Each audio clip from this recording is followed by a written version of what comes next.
Olá, professores. Estamos aqui reunidos mais uma vez para a nossa gravação da TPC. Hoje o tema vai ser bem interessante. Estamos aqui eu, Joyce, Rosane e a Leni. Então, para começar a falar um pouquinho sobre o tema de hoje, que é curadoria, vou projetar para vocês aqui alguns slides que nós fizemos. A pauta de hoje, então, vai se resumir em tema, que vai ser a curadoria. Depois nós vamos ter um olhar para o currículo com relação a esse conteúdo, né, de curadoria. E depois a Rosane vai falar um pouquinho sobre as ferramentas de busca em contexto de Web 2.0, pensando, né, com esse olhar da curadoria. Então, para começarmos a conversar um pouquinho sobre esse tema, nós fomos buscar no Café Filosófico o Cortella falando sobre esse tema da curadoria. Então, ele coloca que o que importa é saber o que importa. A era da curadoria. E é muito interessante, a gente deixa aqui como referência para vocês, para que vocês ampliem até essa visão dessa questão da curadoria. Mas nós trazemos alguns pontos principais que ele traz para começarmos as reflexões iniciais. Nesse vídeo, Cortella coloca como tsunami informacional. Os nossos alunos, a um clique, eles têm a informação na palma das mãos. Então, com apenas o celular, né, os smartphones de hoje em dia, qualquer informação que eles queiram, eles conseguem obter. Mas um contraponto a isso, ele cita o exemplo de comer bem não é comer muito, há que se selecionar. Então, muita informação não é sinônimo de conhecimento. Então, nessa perspectiva, ele também traz essa citação do livro de Alice no País das Maravilhas, em que a Alice está conversando com o gato e eles têm a seguinte conversa. A Alice pergunta para o gato: "Você pode me ajudar?" O gato responde: "Sim, pois não." "Para onde vai essa estrada?" O gato responde: "Para onde você quer ir?" E a Alice diz: "Eu não sei, estou perdida." E o gato responde: "Para quem não sabe para onde vai, qualquer caminho serve." Então, nessa perspectiva, ele coloca o seguinte questionamento para nós educadores: o que queremos com a educação, com a escola? E nós agora colocamos para vocês, com os nossos roteiros de atividades, por exemplo. Então, qualquer caminho serve para quem não sabe onde quer chegar. E nós temos que saber onde queremos chegar. E na nova escola, nós selecionamos esse artigo, né, falando sobre a profissão de professor. E nesse artigo eles falam que essa profissão está passando por algumas mudanças e que o educador ele tem que ser o mentor, o mediador, e inclusive usam a palavra curador. Então, eles dizem que sai o docente que apenas transmite o conhecimento e entra nessa perspectiva aqueles que se dedicam a orientar, criar significados e contextualizar conhecimentos. Então, o professor, ele sai de uma perspectiva de transmissão e passa para uma perspectiva de criar significados. Então, nessa perspectiva, ele deixa de ser um expositor. E a Leni vai trabalhar um pouquinho para frente com vocês sobre a questão de curador em arte. Dá para fazer uma relação bem explícita sobre isso também. Então, o professor também não é mais o expositor. Agora, ele é o curador e ele vai organizar as trilhas para a aprendizagem dos alunos. Agora, Leni. Olá, professores, sejam bem-vindos. Então, agora aqui dando sequência, a gente vai pensar um pouquinho em curadoria em arte. Então, eu faço um convite a vocês. Vamos pensar a respeito? Pode passar, Rosane. Nós trouxemos aqui para vocês, etimologicamente e também no dicionário. O que significa a palavra, né? Então, a palavra curar significa zelar por, cuidar de, vigiar. Etimologicamente, curador vem do latim tutor, aquele que tem uma administração a seu cuidado. De acordo com o dicionário, a curadoria é um cargo, poder ou função ou administração. As palavras curador e curadoria assumem diferentes significados conforme as especificidades das áreas. Mas o significado mais popular de curador, no entanto, é aquele relacionado ao campo das artes visuais, no qual o curador normalmente está vinculado à escolha e à execução de um catálogo de obras ou de uma exposição. Amaral 2012, página 42. Então, assim, curadoria é relacionado diretamente à museologia, né? Então, é aquela pessoa que vai fazer a seleção, a escolha, a organização das obras, do roteiro, vai dar um olhar, uma direção ali para aquela exposição. Certamente, no slide anterior, é uma definição dada por dicionário, pela etimologia da palavra.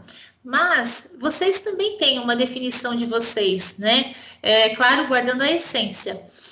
Eu trouxe um recorte de um vídeo do SESC, onde foi feita uma entrevista com 15 curadores que fizeram a curadoria das exposições no ano de 2019.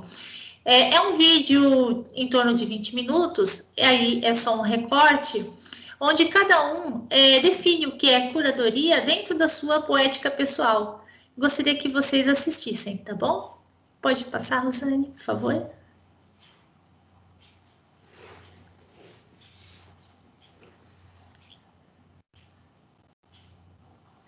Joyce, tem que ligar o áudio. Só um minutinho.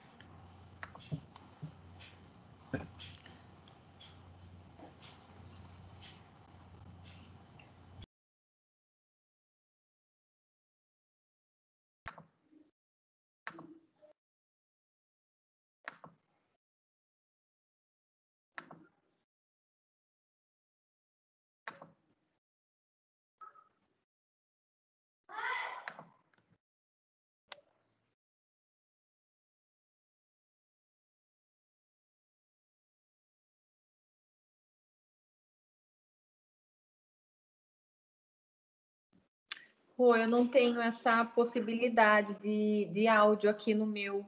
Você pode projetar? Nossa.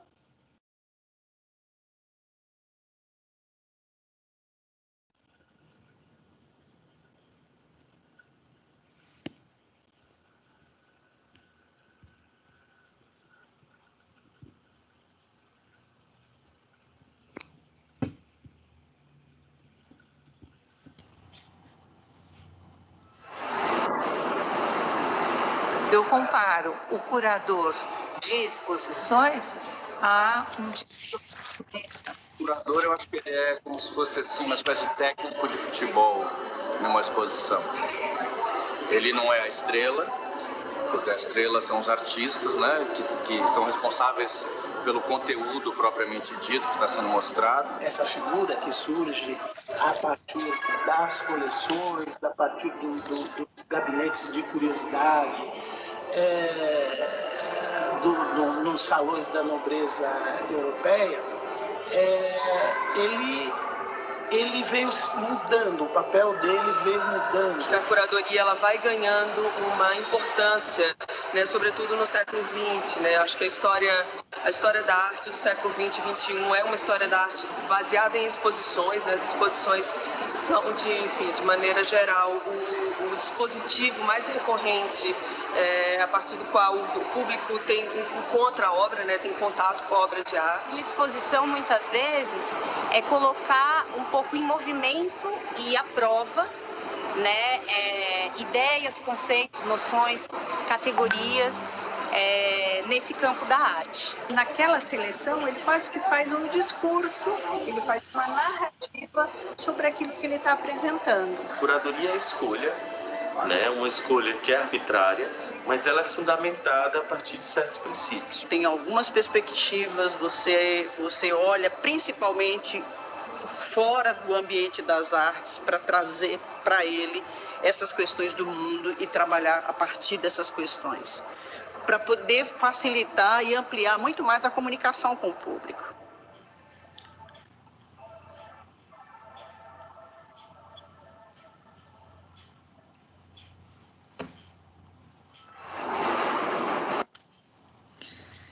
Cecília, então é isso. Então, esse vídeo traz uma coletânea de 15 curadores dando o seu olhar sobre o trabalho deles, o que é o processo de curadoria dentro das exposições que foram realizadas lá no SESC em 2019.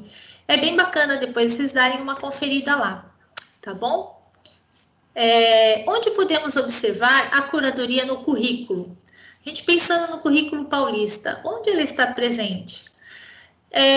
No próprio processo de criação e construção desse currículo, né? Foi feita uma seleção, uma organização, onde conceitos e conteúdos estão ali postos de forma estratégica, de forma pensada, de forma intencional, né?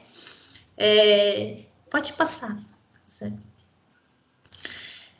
Pensando mais especificamente em arte, então a gente tem lá a 8ª competência específica de arte para o ensino fundamental.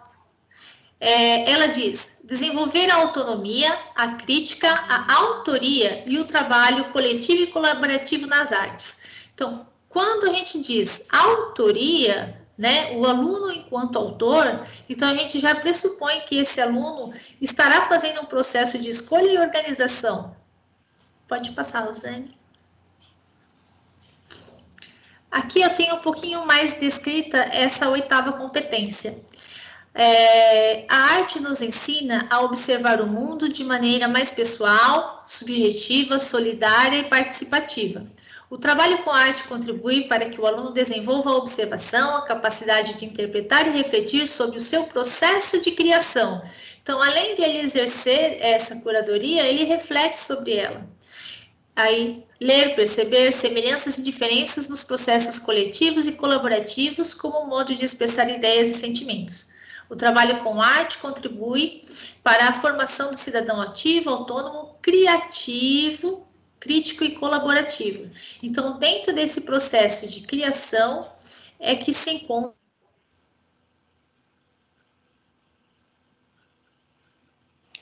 Leni, travou para mim aqui. Travou aí para você, Joyce?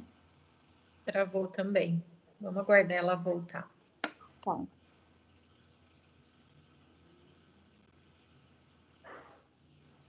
Leni? Oi. Você congelou. Você tinha terminado de ler crítico e colaborativo e ia começar a explicar alguma coisa. Você pode retomar, por favor? Isso. Então, é dentro desse processo onde a gente propicia ao aluno que ele crie, que ele elabore, dentro dos processos de criação é que ele vai exercitar essa curadoria dele. Ele vai elencar lá dentro do repertório que ele possui os elementos para que ele possa se expressar. Pode passar. O aluno enquanto curador. Então, agora nós vamos ver dentro do currículo onde é propiciado isso. Pode passar. Dentro do objeto de conhecimento, o processo de criação, é exatamente esse momento em que o aluno vai ser convidado a criar, a exercitar a sua autoria, né? Então, aqui eu selecionei 2 habilidades do ensino fundamental. Leni congelou de novo para mim, Joyce.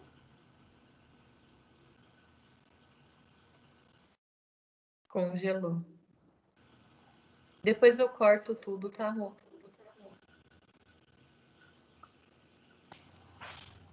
Leni?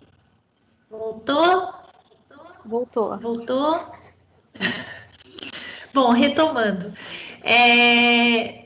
Dentro do objeto de conhecimento, processos de criação, é o momento em que nós oportunizamos aos alunos a criatividade, a autoria. Então, aqui eu selecionei 2 habilidades Uma do primeiro ano do ensino fundamental, anos iniciais, e a outra do segundo ano, ensino fundamental, anos iniciais. As duas propiciam ao aluno esse exercício de verificar em seu repertório quais as possibilidades que ele tem, selecionar, né, organizar e, a partir daí, se expressar dentro da linguagem. No caso aqui, como são duas habilidades essenciais, terceiro bimestre da área de teatro, então ele vai selecionar e se expressar dentro dessa linguagem, tá? Próxima.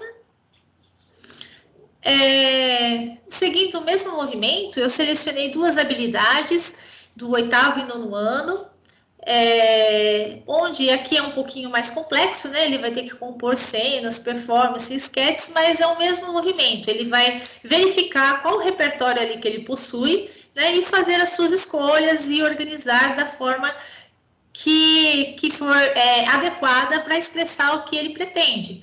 Ele vai pensar nos figurinos, nos adereços, nas maquiagens, no cenário, na trilha sonora, enfim, iluminação. Então, todas essas opções e seleções que ele faz, né, ele está ali exercendo um processo de curadoria para desenvolver aquele trabalho.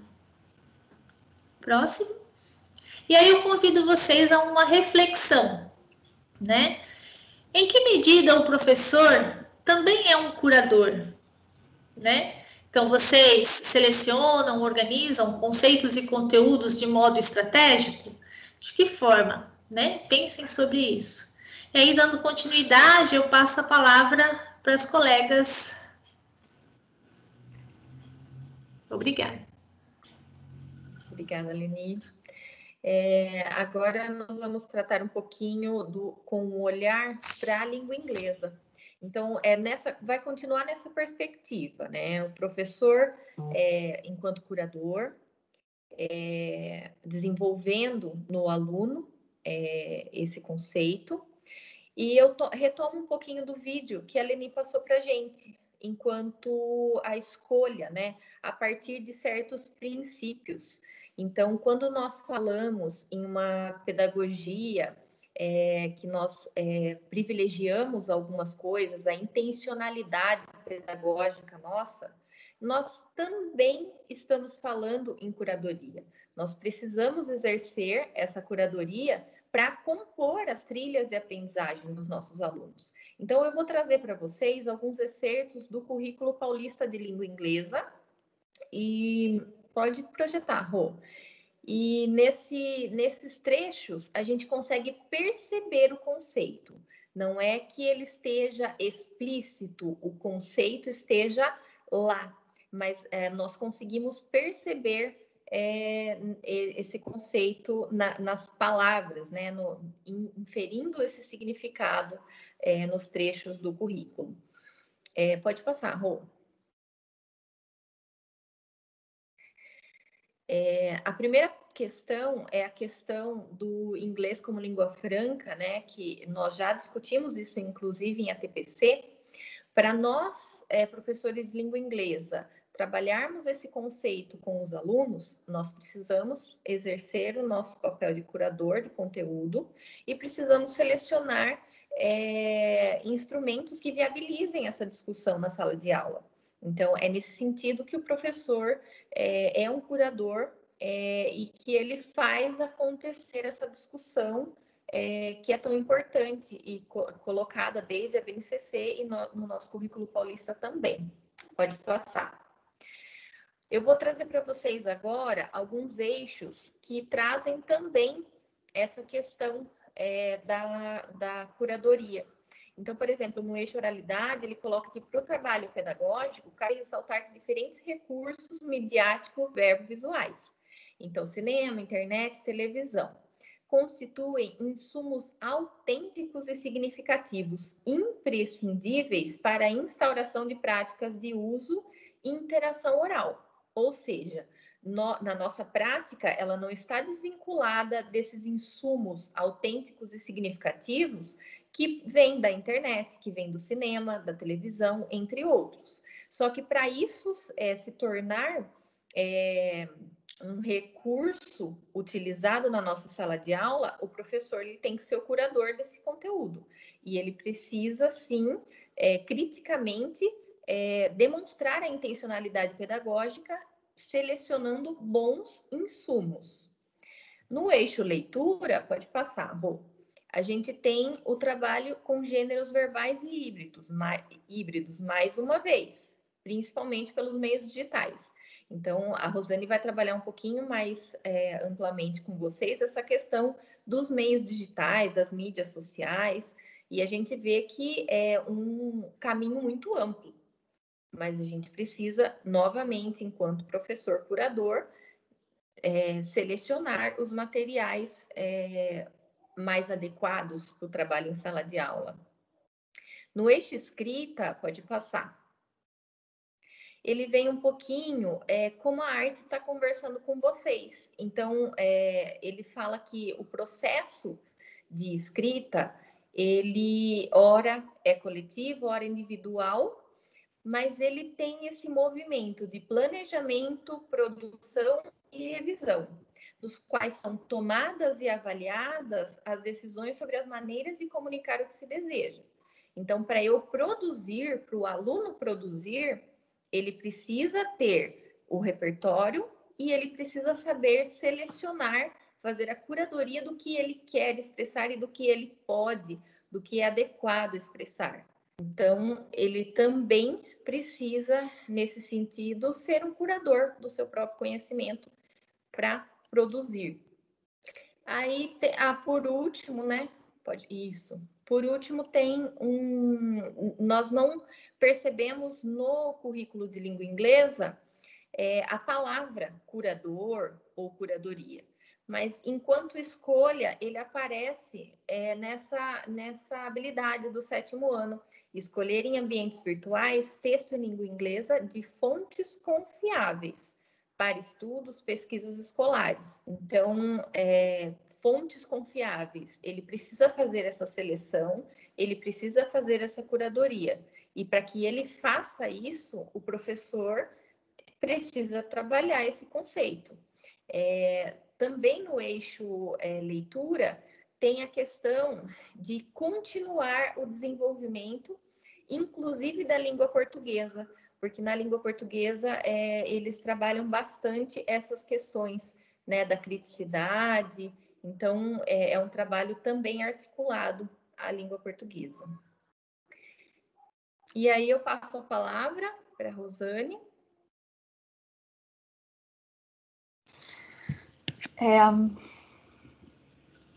Acho que, sim, língua portuguesa, curadoria, é explícita a palavra para gente, diferente de inglês, como a Joyce acabou de citar, tá?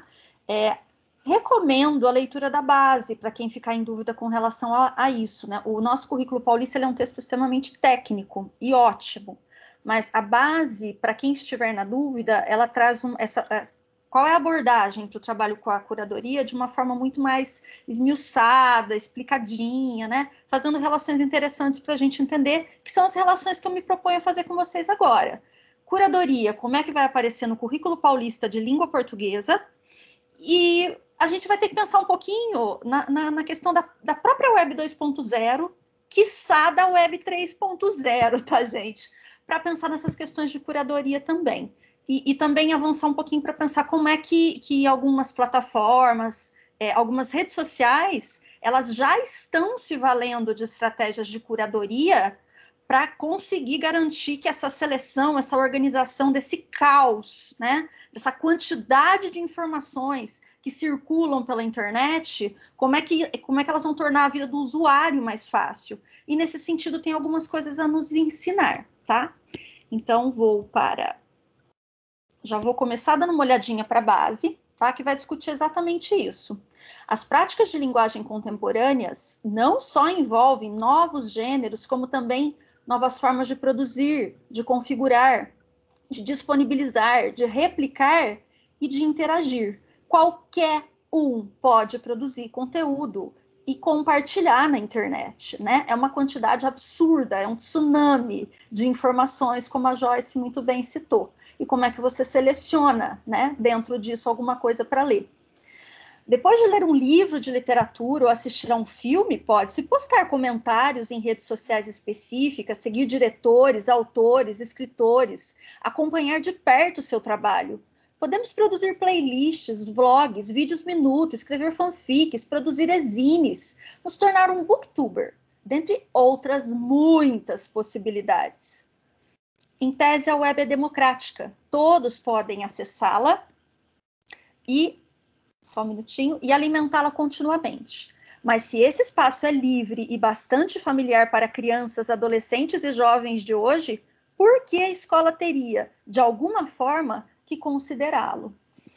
E acho que a resposta é óbvia, né, gente? Se a escola não fizer essa mediação, quem é que vai ensinar esse aluno? Produzir e compartilhar na internet? Com certeza, ele não precisa de ajuda. Mas selecionar conteúdo, saber qual é a fonte confiável, isso a escola tem que mediar, sim, tá?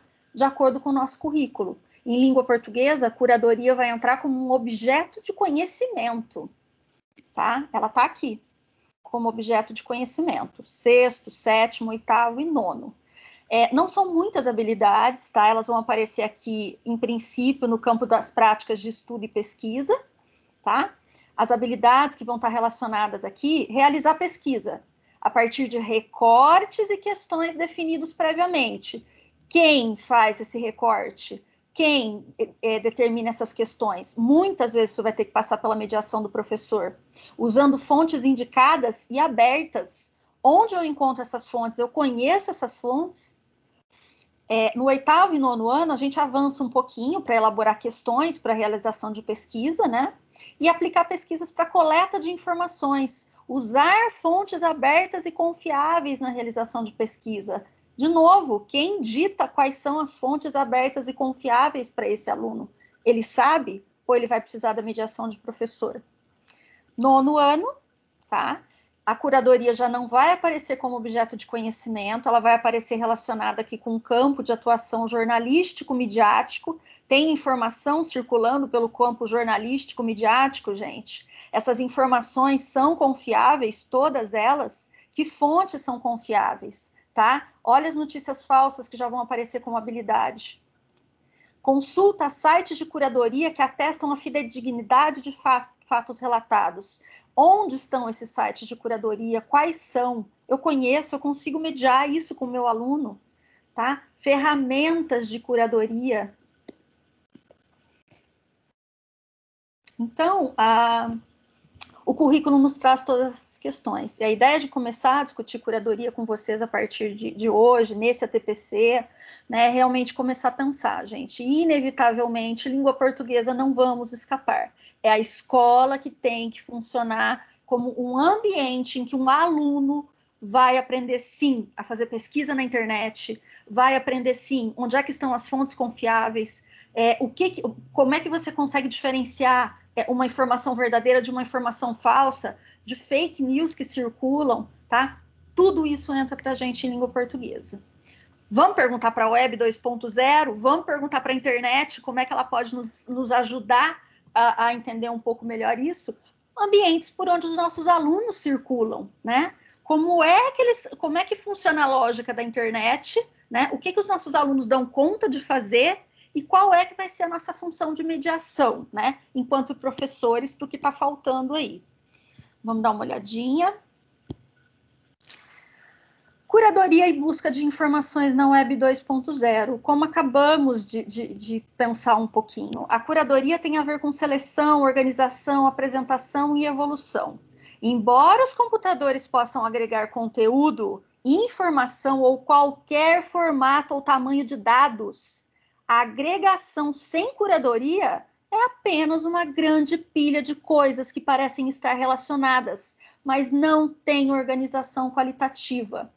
Todo site, você tem uma série de conceitos que vão vir daí, que vieram agregados aí à Web 2.0. A Web 2.0. A Leni falou um pouquinho da questão da curadoria tradicional para a gente, muito ligada à arte. Quando a Web 2.0 entra em cena, esse conceito já não dá conta mais. Aí eu já estou pensando em curadoria digital, eu já estou pensando em curadoria de informação, eu já estou pensando em curadoria na web, curadoria de conteúdo e uma série de outras curadorias, né? A necessidade de você conseguir selecionar, organizar essas informações que circulam pela internet. O conceito de curadoria digital tá muito ligado a uma coisa que qualquer site, qualquer plataforma tem se preocupado e tem feito. Existe um algoritmo curador, tá? Qualquer informação que chega numa plataforma, existe um algoritmo que o próprio sistema vai oferecer, o usuário nem percebe, mas ele vai estar te oferecendo como critério para a organização, né, dessas informações. Mas eu preciso da intervenção humana, tá? Como a gente viu aqui. Você tem o computador, vai tornar tudo uma grande pilha de coisas relacionadas, né? Cabe a alguém a organização. O algoritmo faz parte desse trabalho, mas a intervenção humana também é fundamental. Para entender um pouquinho melhor isso, vamos olhar para algumas redes sociais, vamos olhar aí para algumas plataformas, quais são as estratégias que elas vão oferecer para facilitar o trabalho do usuário. O Instagram, por exemplo, tá? O Instagram, a Pinacoteca de São Paulo tem a página, né? Tem um perfil no Instagram. Ela mesma, a Pinacoteca mesmo, na verdade não é ela, você vai ter alguém ali dentro da Pinacoteca que já vai exercer essa função de curadoria, né? Vai selecionar o que vai entrar no perfil do Insta, o que seria interessante para o internauta, para o usuário que vai ali visitar a minha página, o que eu quero oferecer para ele.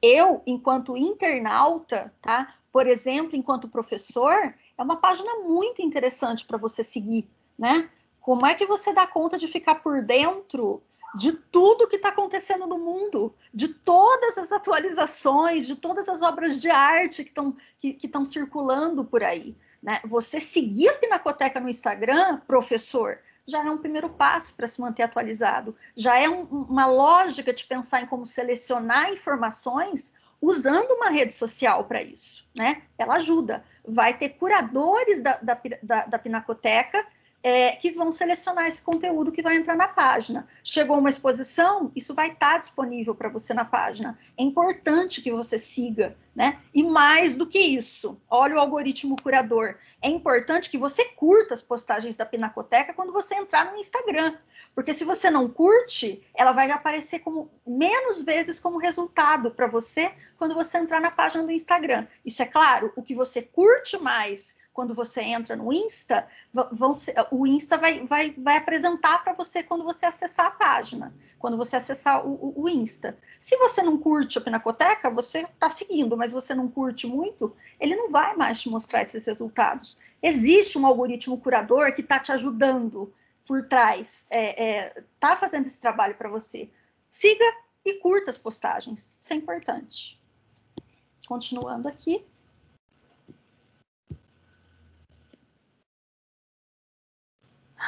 A Rupi, tá? Rupi Kaur, eu já trouxe, eu e Joyce já trabalhamos com ela em ATPCs anteriores, ela é uma instapoeta, tá?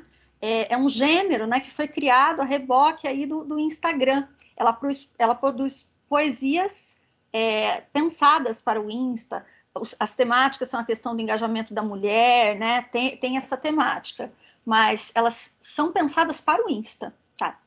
Seguir a Rupi, ela já tem 4 milhões de seguidores, tá? Seguir a Rupi, ela é a autora da página, ela faz a curadoria entre as poesias dela, daquelas que ela quer que apareça na página. Com certeza são relevantes. Então, seguir a Rupi já é uma forma que eu tenho, enquanto professora de língua portuguesa, por exemplo, de ficar por dentro das instapoesias, de conhecer esse gênero novo, né? Leandro Carnal.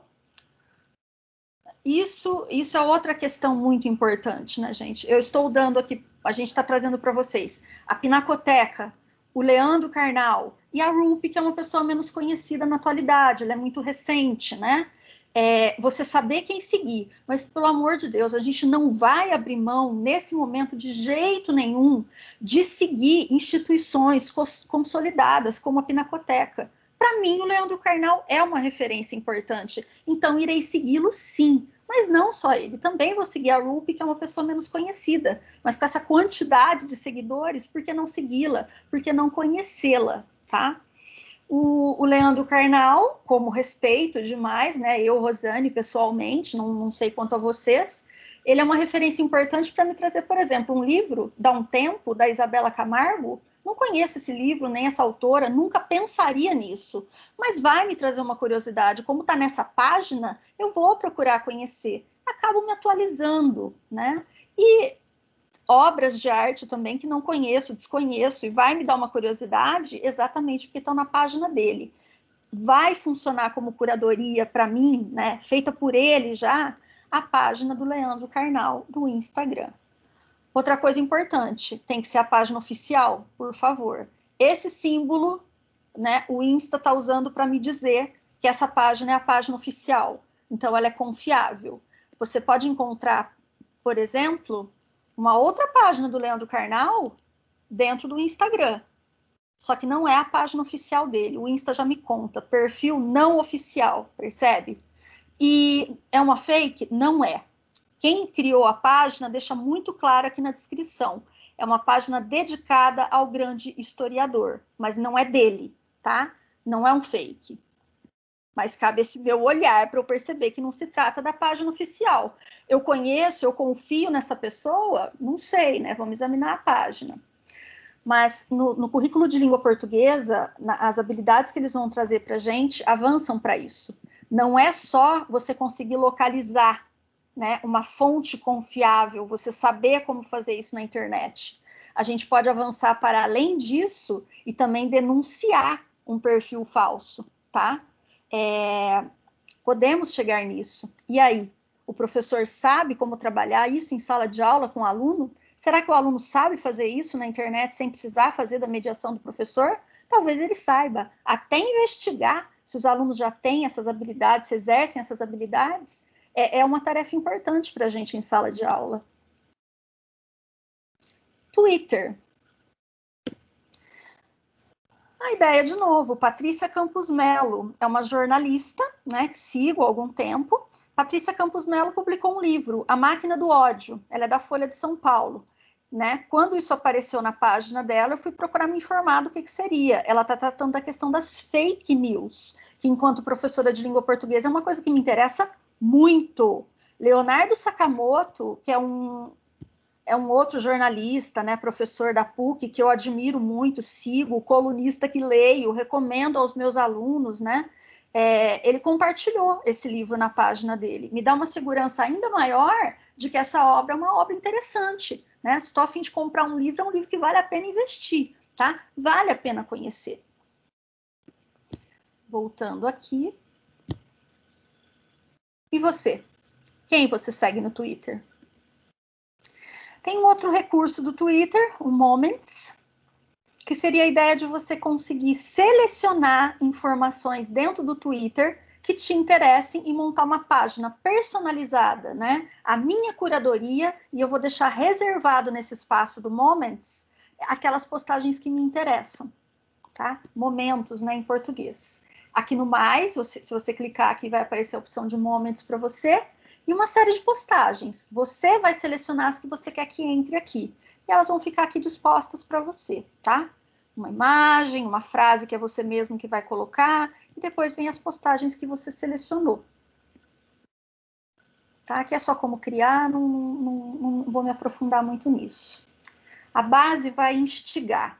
Ser familiarizado e usar não significa necessariamente levar em conta as dimensões ética, estética e política desse uso, nem tampouco lidar de forma crítica com os conteúdos que circulam na web. A contrapartida do fato de que todos podem postar quase tudo é que os critérios editoriais e seleção do que é adequado, bom, fidedigno, não estão garantidos de início. Passamos a depender de curadores ou de uma curadoria própria, que supõe o desenvolvimento de diferentes habilidades, tá? E esses poucos recursos que a gente explorou, há outros, né? A gente espera que pensem sobre isso, né? E daqui a pouco, no momento de interação, a gente discutir um pouquinho como é que você está se valendo de redes sociais, de plataformas, de ferramentas para a curadoria, e como é que você está trazendo isso para a sala de aula para trabalhar com os teus alunos, e como é que a gente está trabalhando essas questões que vêm articuladas, né, a isso. Por exemplo, como encontrar as fontes confiáveis, né, como saber diferenciar uma notícia real de uma notícia falsa, de fake news, e como denunciar. E além disso, ir para essa dimensão política, essa dimensão ética, né, que é uma proposta do currículo de língua portuguesa, sim. Voltando. Do YouTube, gente, seria a mesma lógica, né?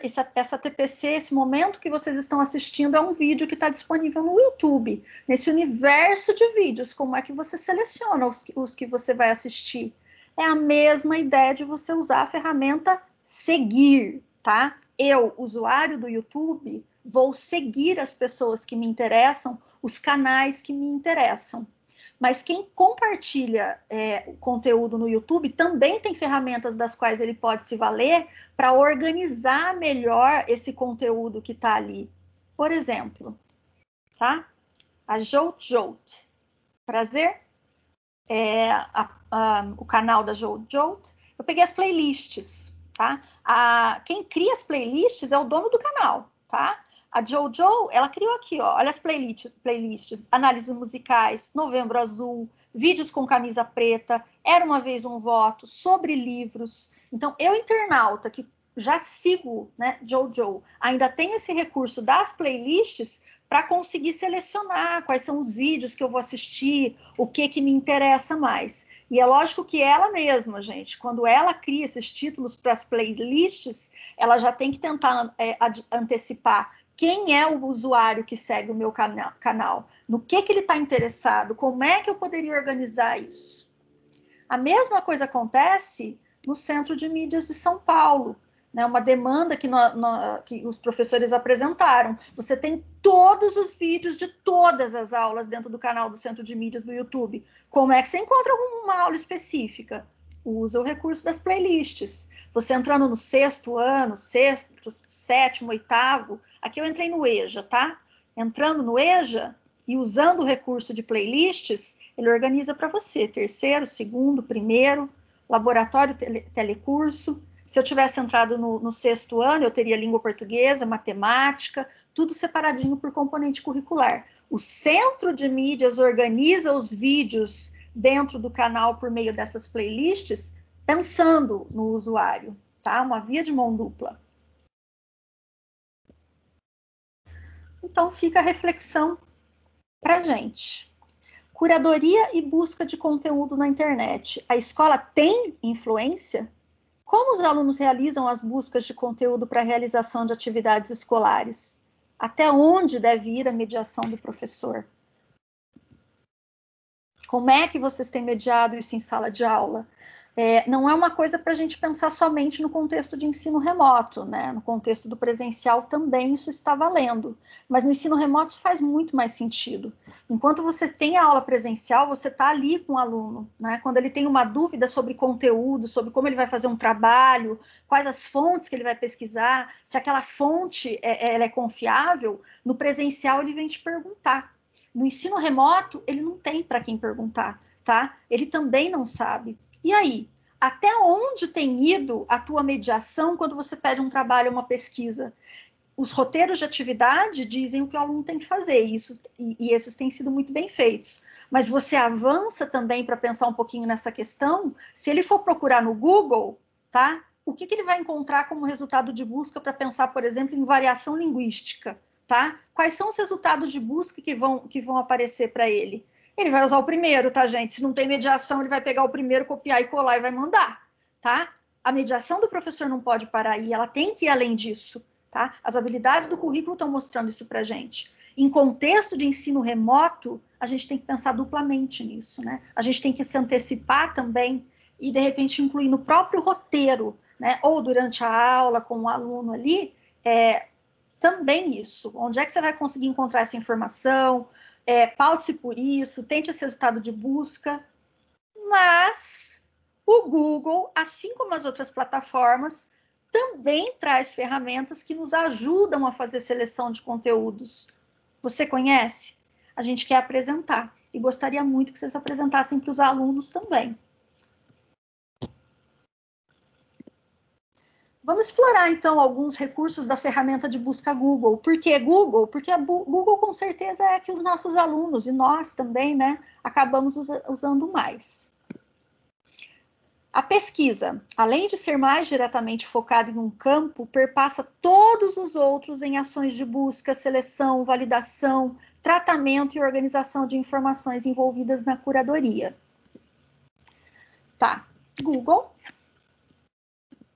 Quando você pesquisa, né, qualquer termo de busca, grafite, por exemplo, você vai ter um resultado, tá? Tudo que está aqui, todas essas imagens que estão aqui, elas têm, por exemplo, direitos autorais. Se você está propondo que teu aluno traga essas imagens para um trabalho de escola, que vai ser divulgado depois, você tem que pensar na questão dos direitos autorais. Tem alguma ferramenta que vai me ajudar com isso? Tem sim. Tem a ferramenta Direitos de Uso. Por exemplo, se você fizer uma busca por grafite, imagens, sem filtro de licença, e esse já é o resultado que você vai ter se você não usar a ferramenta, tá? Tudo que está aqui não tem filtro de licença, tem direitos autorais. Agora, se eu quero usar um filtro, por exemplo, marcados para reutilização não comercial, tem vários, né? Marcados para reutilização com modificação, o meu aluno vai trabalhar a partir de um grafite para fazer uma paródia, alguma coisa assim, o autor desse grafite me permitiu isso? Ela foi marcada para reutilização com modificação? Ela foi marcada só para reutilização e eu não poderia modificá-la? Tá? Marcadas para reutilização não comercial, com modificação, e marcadas para reutilização não comercial. No nosso caso, na escola, a gente se enquadra aqui.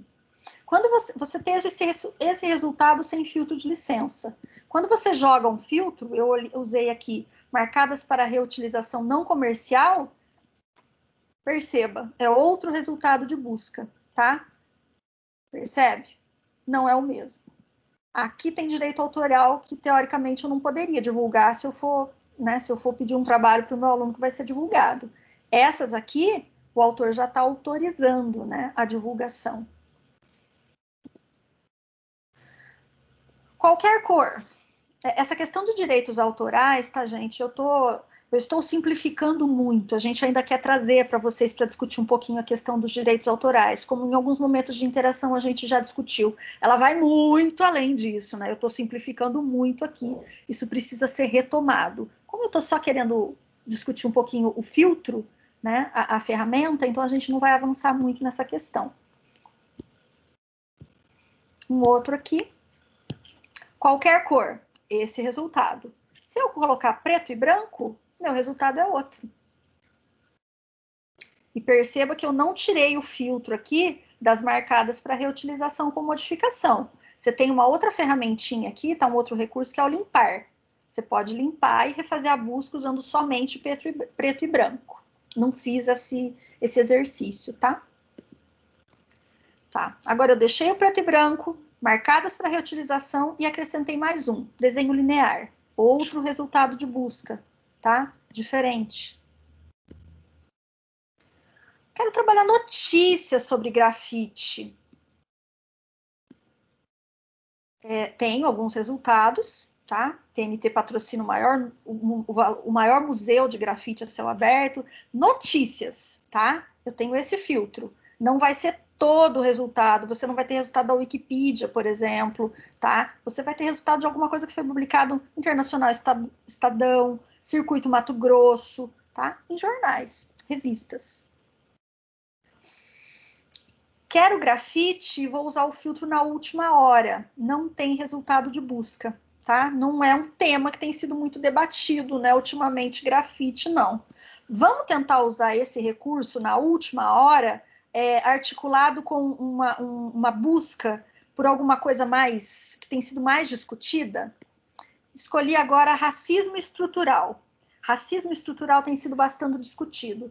Quero notícias recentes. Olha os meus resultados de busca. Folha de São Paulo, Gaúcha ZH, Tribuna, o que está sendo, o que está circulando nos jornais, na mídia, né?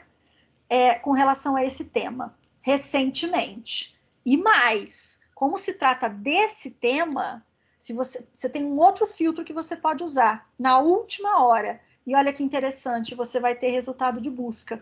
Né? Então, um trabalho em que você pudesse trabalhar um trabalho que você pudesse trabalhar é ótimo, né? Mas um trabalho em que você pudesse examinar isso, né? Qual é a repercussão dessa discussão na mídia, tá? Na última hora, recentemente. Uma outra perspectiva para você pedir um trabalho, para você fazer uma análise com os alunos em sala de aula, usando ferramentas do próprio Google. Vamos trabalhar racismo estrutural pensando em vídeos, tá? Tá. De onde é que vão ser esses vídeos? Se você quer de qualquer fonte, qualquer uma para você serve? Não, não, não. Já vou querer usar, então, um outro filtro. Vou ficar aqui só no jornal É o País. Outro resultado de busca, percebe? Não é igual. Outra intenção. O que você quer que o aluno faça?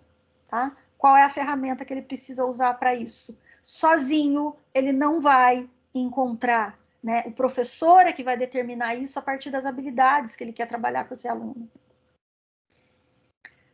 Outra coisa, eu quero que o meu aluno traga um desses vídeos falando sobre racismo estrutural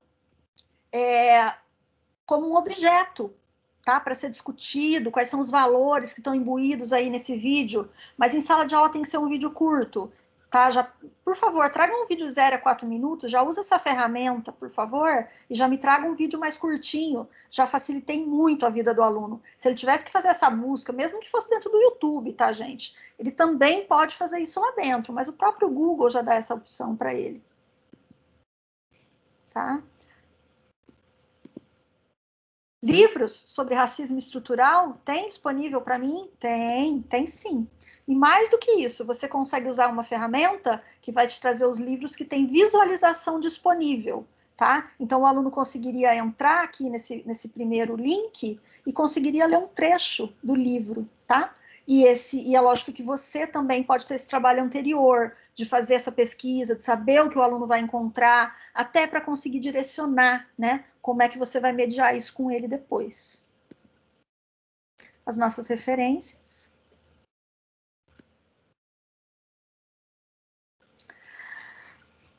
E é isso, gente. Muitas provocações, muitas coisas para pensar, para a gente discutir agora, lá no nosso momento de interação, tá? Leni, obrigada. Como sempre, parceira. Joyce, obrigada. A gente se encontra daqui a pouco, gente. Tchau, tchau.